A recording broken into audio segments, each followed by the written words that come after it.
الرحمن الرحيم ثم الصلاة والسلام على أشرف خلائق الله أجمعين الحبيب المصطفى الأمين بالقاسم محمد. اللهم صل على محمد وعلى آل بيته الطيبين الطاهرين الغر الميامين، لا سيما بقية الله في الأراضين، مهدي هذه الأمة وخاتم الأئمة وطاووس أهل الجنة الحجة بن الحسن العسكري، روحي وأرواح العالمين لتراب مقدمي الفداء. قال الله العظيم في محكم كتابه الكريم: أعوذ بالله من الشيطان الرجيم، بسم الله الرحمن الرحيم. والذين يقولون ربنا هب لنا من أزواجنا وذرياتنا قرة أعين واجعلنا للمتقين إماما. آمنا بالله. صدق الله العلي العظيم.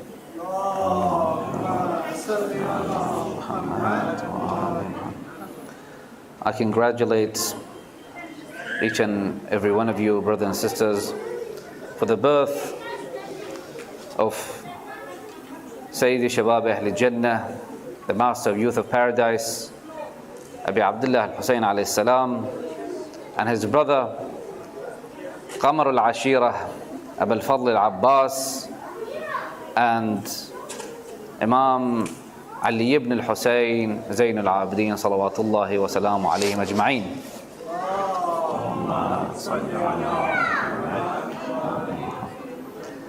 I don't know why I have a problem with when someone says heroes of Karbala in regards of Imam Hussein and Abu al-Fadl al-Abbas and Imam Zayn al-Abidin alayhim salam. And the reason why, I think that they are limiting what they did to just that incident in Karbala. But they are inspiration for the world. They're not just heroes of that Karbala, but they are their valor is echoes throughout history to reach east and west and everywhere on this planet.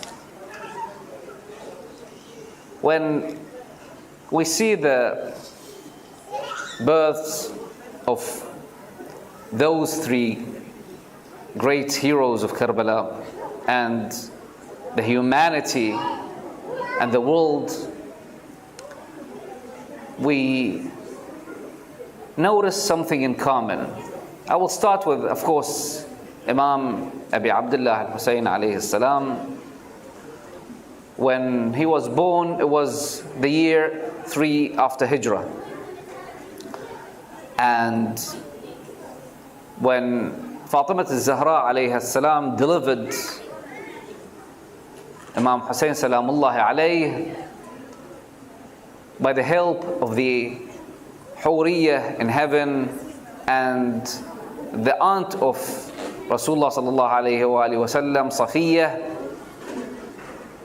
when Rasulullah heard the sound of Imam Hussein alayhi salam, he said to his aunt Safiyyah, "Nawilini ibni, give me my son, bring me my son." And she said, "Let us first clean him up, then we will deliver him to you." He said, "You clean him, Allah subhanahu wa ta'ala and the angel cleansed him and cleaned him. Bring him to me." So, and Rasulullah asked Allah subhanahu wa ta'ala for the name, and Jibreel came down with the name Shubayr.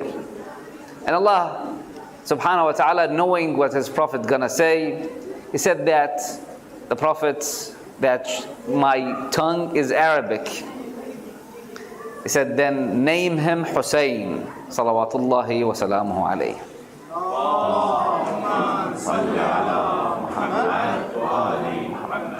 Then Rasulullah, with something that was strange to do with a newborn, he of course kissed him.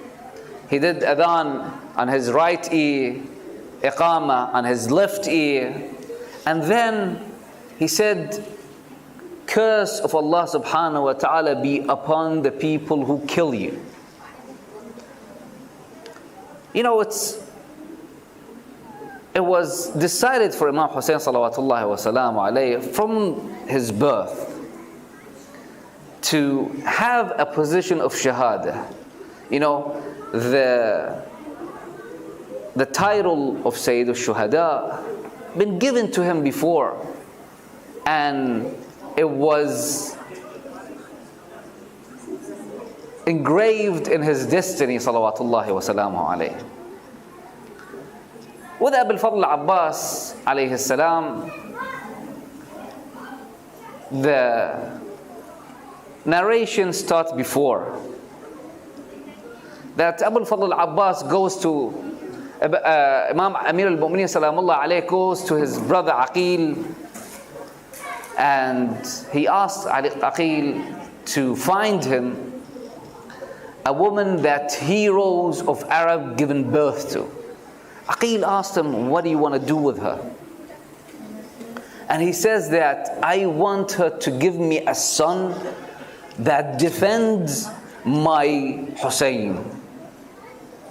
You know, here's an interesting fact in regard of this, that Imam Ali ibn Abi Talib alayhi salam, he looked beyond the marriage itself. You know, he looked first, you know, there's many lessons to learn in this, just in this word of Amir al-Mu'mineen salawatullahi salam alayhi. First of all, Amir al-Mu'mineen knew, because Rasulullah sallallahu alayhi wa alihi wa sallam foretold and told him from Allah subhanahu wa ta'ala that his son Hussein will be martyred. So, you know, it's something, a destiny that it's been set. So what's gonna make any difference here? To have a brother that defends him. At the end of the day, he will be killed. But Imam Salamullah alayhi says in this that I want him to defend Hussein. Defending Hussein is not just defending Hussein, it's defending Islam. You know, imagine Karbala without Abu al-Fadl al-Abbas. Imagine Karbala without his brothers. Imagine Karbala without Sayyida Zainab. Imagine Karbala without Ali ibn al-Hussein. You cannot imagine that. They complete each other. They need to be there. So he goes to Huzam, the father, and before سيدة البنين فاطمة بنت حزام الكلابية was born, he sees in a dream before she's born, his wife is pregnant.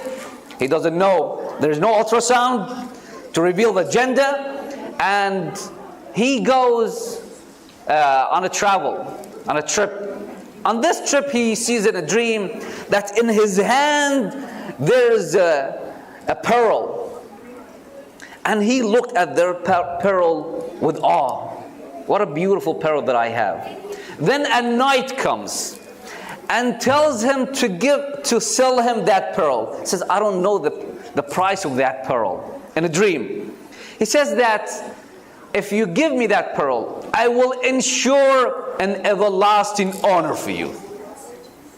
And then he gave it. Of course, that pearl was al-Baneen Fatima bint Huzam al-Kilabiyah Ridwanullahi ta'ala alayha, the mother of Abu al-Fadl al-Abbas alayhi salam. Here, Amir al-Mu'mineen teaches us a few things. First of all, that, you know, this verse that I recited from Surah Al-Furqan in the beginning, وَالَّذِينَ يَقُولُونَ رَبَّنَا هَبْ لَنَا مِنْ أَزْوَاجِنَا وَذُرِّيَّاتِنَا قُرَّةَ أَعْيُنٍ وَاجْعَلْنَا لِلْمُتَّقِينَ إِمَامًا, that Amir al-Mu'mineen sees differently.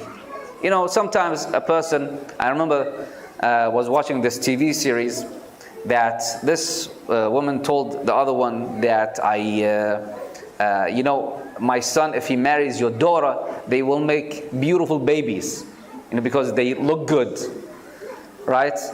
Of course, that's not set in stone, but usually that is the case. If two beautiful people marry each other, usually the baby will be beautiful as well. But Amir al-Mu'mineen wants something else. The beauty will go under the dirt, will be buried. Even the most beautiful person one day will be turned into dust. But what is lost is his faith. and his legacy. And Imam Salamullah alayhi, knowing that he will not be on the day of Ashura, he wants to give that flag of protecting the Risalah of Rasulullah sallallahu alayhi wa alihi wa sallam that he took from his father Abu Talib to his son Abu al-Fadl al-Abbas salawatullahi wa salamu alayhi, to be protective of this faith. And of course, he gives us another perspective as well, that there's a hadith from Imam as-Sadiq salawatullahi wa salamu alayhi in regard of choosing a good wife. He says that if someone chooses a wife for her beauty or her wealth, Allah subhanahu wa ta'ala will take both of those from him. But if he chooses a wife for her faith and religion, Allah subhanahu wa ta'ala will give both of those to him. The beauty and the wealth comes with that as well. And that Allah subhanahu wa ta'ala has promised, Allah subhanahu wa ta'ala promised to the mu'mineen in the Quran that يُغْنِيهُمُ اللَّهُ مِنْ فَضْلِهِ, that Allah subhanahu wa ta'ala will make them rich from His blessing. Sallallahu ala Muhammad wa ala Muhammad.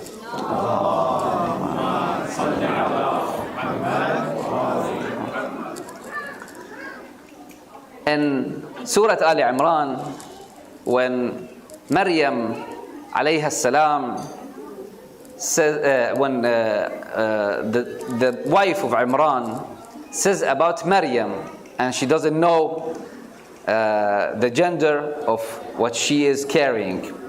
إذ قالت امرأة عمران رب إني نذرت لك ما في بطني محررا فتقبل مني إنك أنت السميع العليم. Right? From the get-go, from the start, she says that I vowed and I pledged this that is growing in my womb to you, to serve you, Allah. And Amir al-Mu'mineen salawatullahi wa salamu alayhi pledged Abu al-Fadl al-Abbas alayhi salam before even he was born to carry the flag of defending the Islam and protecting the household of Rasulullah Muhammad salawatullahi wa salamu alayhi.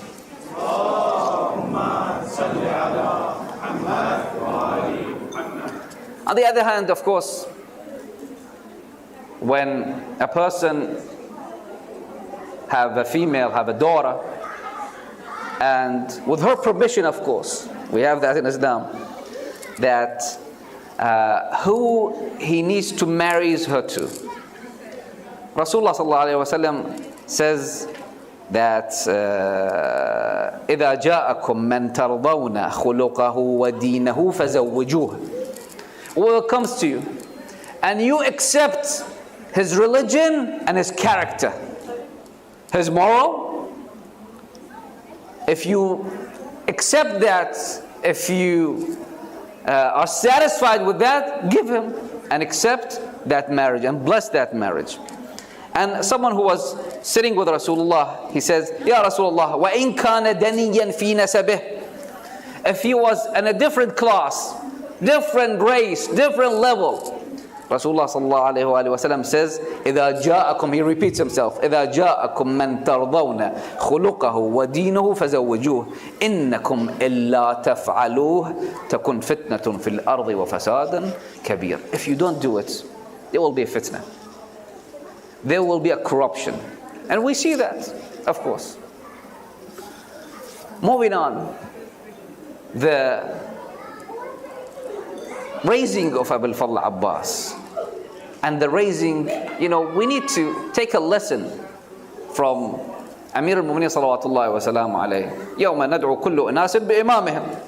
And we say that our Imam, our leader, is Amir al-Mu'mineen, and before him Rasulullah sallallahu alayhi wa sallam, and the progeny and his immaculate progeny salawatullahi wa salamu alayhim ajma'in, to our master and our Imam of our time, Sahib al-Asr wa Zaman, Ajallah ta'ala farajahu al-Sharif.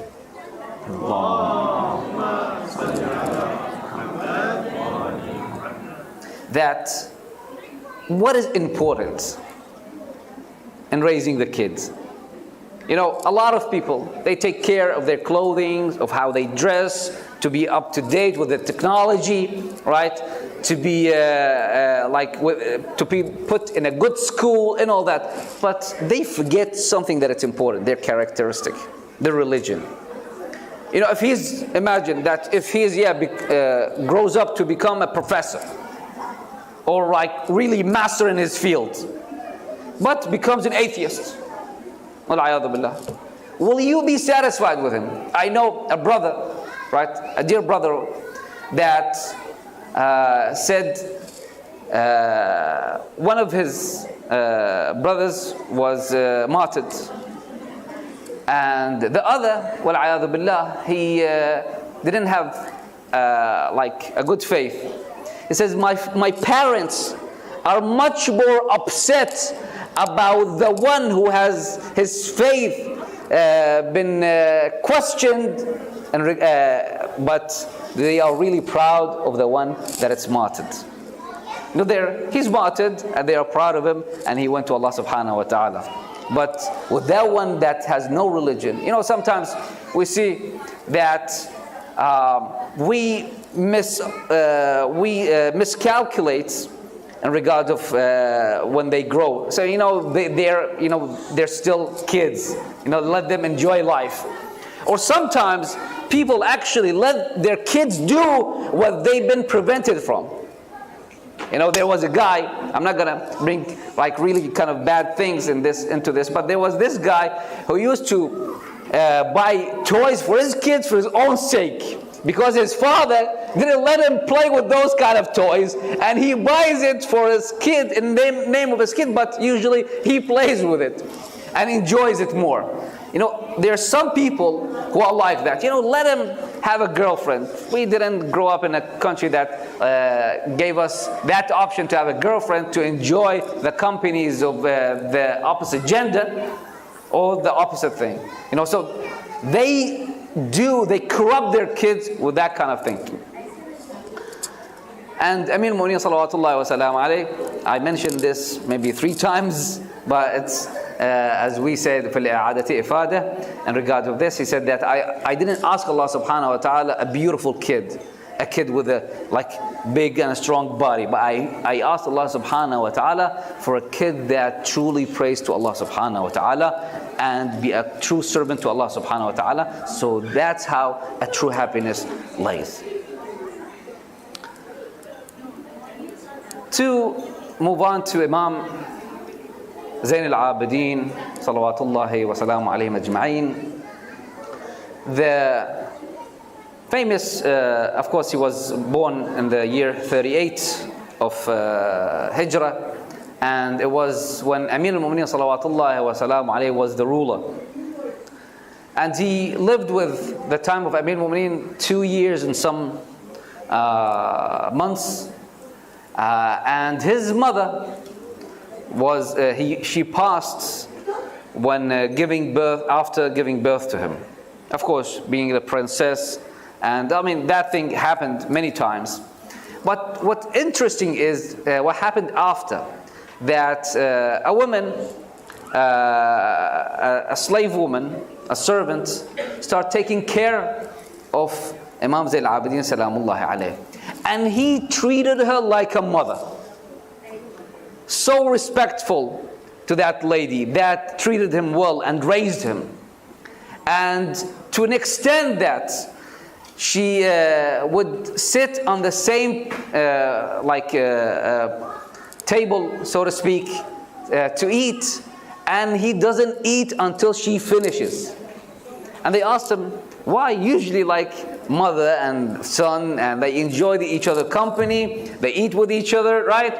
He said, no, that's out of respect, because I'm afraid I reach for a food or for a place of the food that she would like to reach before me, and she will shy away and pull her hand. And of course, she was freed by Imam salawatullah salam alayhi, by Abi Abdullah al-Husayn alayhi salam, and got married. But still, see how Imam Zayn al-Abidin salawatullah salam alayhi treated her with that kind of respect. Sallallahu ala Muhammadin wa ala Muhammad.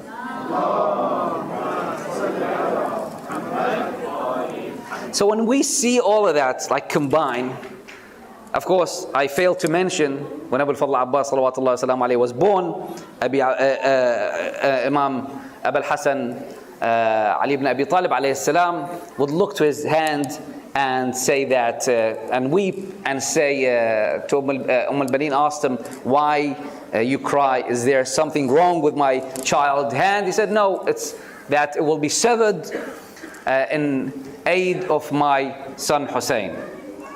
So all these three kind of birth are filled with not just joy, but as well with sadness. And you cannot help yourself but to imagine when the name of Imam Hussein salawatullah salam alayhi is mentioned, when Abu al-Fadl Abbas' name is mentioned, and when Imam Zain al-Abidin name has been brought up, of the tragedy of Karbala. And with this, I would like to say something in this regard. You know, how people remember others. You know, when maybe some person who's a mu'min, right, pass away, people usually send rahmah for him. If someone is a clown, there's maybe they remember his jokes. If someone was evil, they remember his evil doing. Of course, in regard of ourselves, Amir al-Mu'minin salawatullah salam alayhi says in the khutbah of Muttaqin to Hammam ibn Ubadah that إن زكي أحدهم خاف مما يقول وقال إني أعلم بنفسي من غيري وربي أعلم بنفسي مني اللهم لا تؤاخذني بما يقولون واجعلني خيرا مما يظنون واغفر لي ما لا يعلمون فإنك علام الغيوب وستار العيوب. You know, sometimes a person comes to you and that's a test as well. That says, MashaAllah, what a religion that you have, what a faith that you have. Don't be boosting yourself. Wow, MashaAllah, yeah, you know, I am something, you know. I mean, when it says, the mu'minin, the muttaqeen, what they say in this regard, don't be deceived by other people when they talk like this. You know, at the end of the day, they don't know actually what you are. And they say, I know myself better than anyone else. And my Lord knows me better than I do. Oh Allah, do not hold me accountable for what they say. And make me better than what they think of me. And forgive me for what they do not know about me. So, always remind yourself about your sins. Don't be deceived by other people when they talk about you. You know, some people, they deceive themselves actually.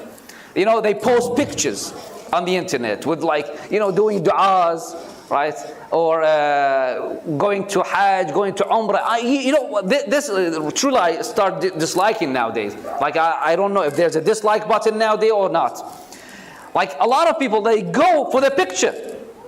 Like they go to Haram, to Hajj, to Umrah, to whatever. MashaAllah, Alhamdulillah, Rabbil Alameen, start posting and streaming out live. You know, I'm doing dua for all you. So what is all this? You know, that created a whole opened a riyah door that wasn't open back then. So now it's like Riyah was, you know, sometimes people he maybe mentioned that once he goes, maybe didn't have a chance to do Riyah. He goes to Hajj, right? But on his way back, he dies, whatever happens, right? And he doesn't have a proof. But now, you know, it's like 24/7. Anyway, so you need to be humble between you and Allah subhanahu wa ta'ala, because the mu'min is usually, in that hadith says, إِنَّمَا الْأَعْمَالُ بِخَوَاتِيمِهَا, from Rasulullah sallallahu alayhi wa sallam. Sometimes people, usually, you know, like Bal'am Ba'ura, as an example. Allah subhanahu wa ta'ala gave him as an example of a dog.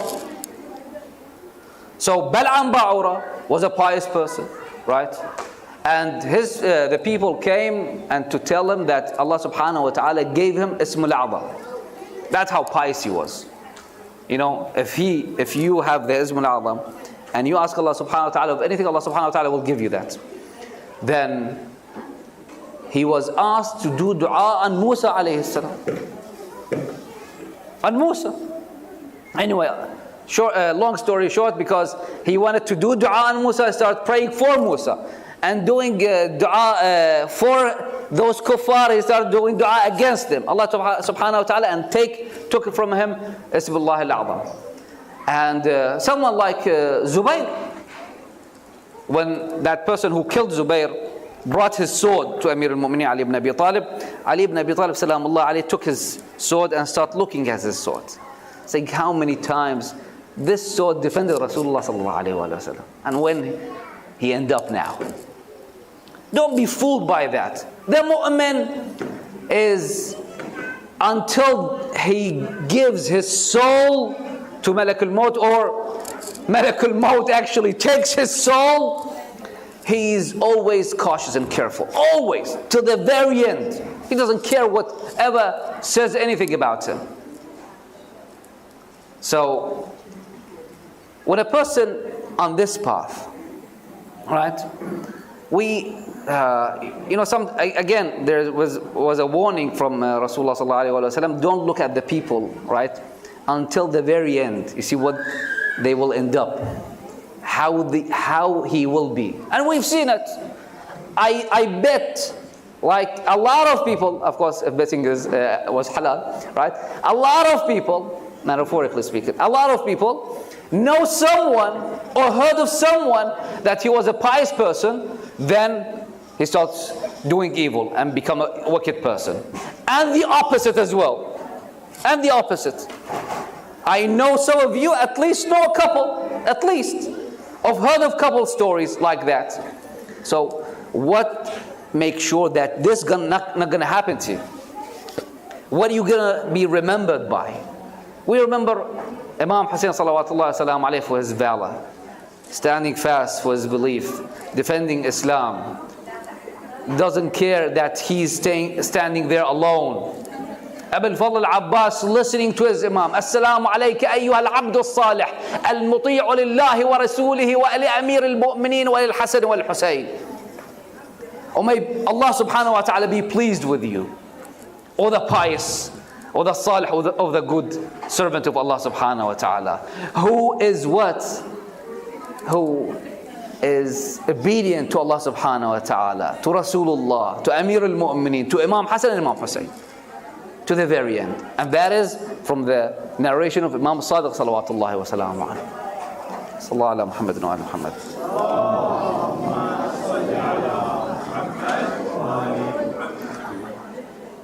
You know, we have a dua in regards of how, we ask Allah subhanahu wa ta'ala many times in regards of this dunya, in regards of how our death will be and how we will end up, that Ya man khataman, it says that in the narration, when it's sunset, always recite this dua, Ya man khataman nubuwata bi Muhammadin sallallahu alayhi wa alih.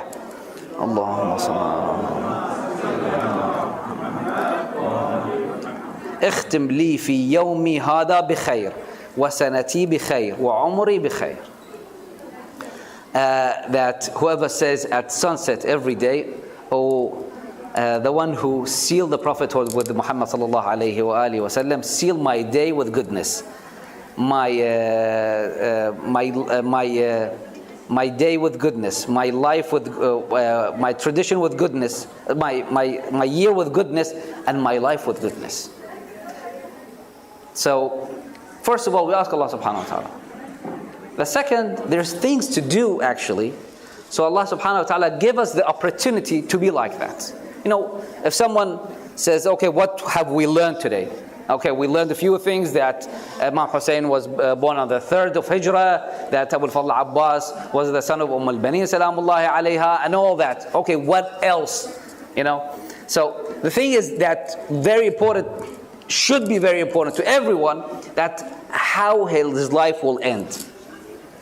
And Imam Sadiq salawatullahi wa salam alayhi says a few things in regards of how can we fix that and go on that path that Allah subhanahu wa ta'ala will be satisfied with us when Azrael take our soul.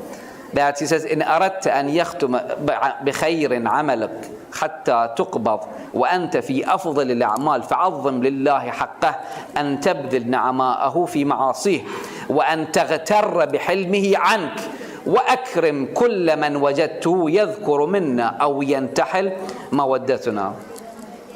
Imam Sadiq salawatullahi wa salam alayhi, he says that if you want your deeds to end with goodness until you depart from this world, while you are in the best of deeds, then give Allah subhanahu wa ta'ala His due rights.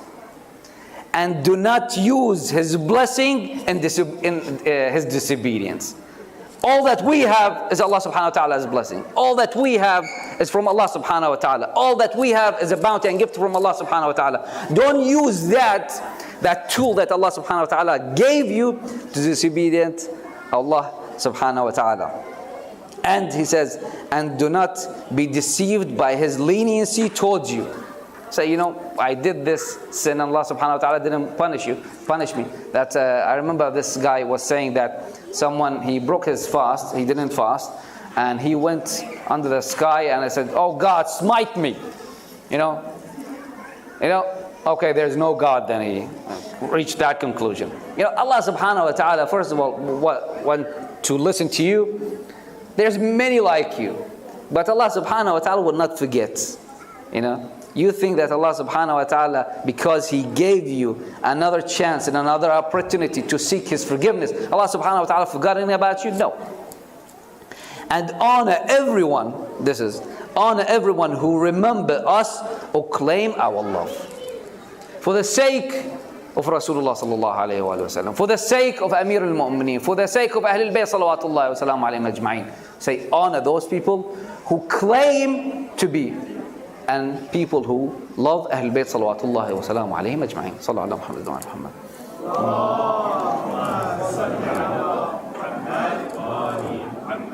Imam al-Kadhim salawatullahi wa salam alayhim says in another hadith, إن خواتيم أعمالكم قضاء حوائج إخوانكم والإحسان إليهم ما قدرتم وإلا لم يقبل منكم عمل حنوا على إخوانكم وارحموهم تلحقوا بنا. That there's a narration that says that people are Allah subhanahu wa ta'ala family. And a person is closer to Allah subhanahu wa ta'ala is a person who is good to Allah subhanahu wa ta'ala's family.